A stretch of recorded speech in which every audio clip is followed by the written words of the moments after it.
Hello, in this video I'm gonna show you how to factory reset Philips HOMERUN 2000 series. To factory reset it, you need to first make sure that your robot is turned off. So this will not work if your robot is on. So to make sure, flip your robot upside down. Then you should see this turn on switch right here and make sure it's set to 0 so the robot is off, because if it's on then you will not be able to factory reset it.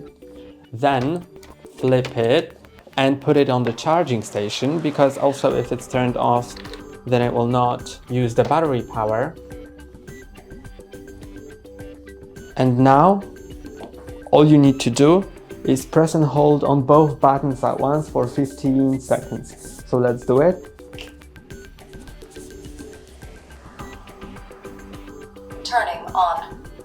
Hello. To get started, download the app. Starting to charge. Please turn on the robot with the power on switch at the bottom. And now it's reset.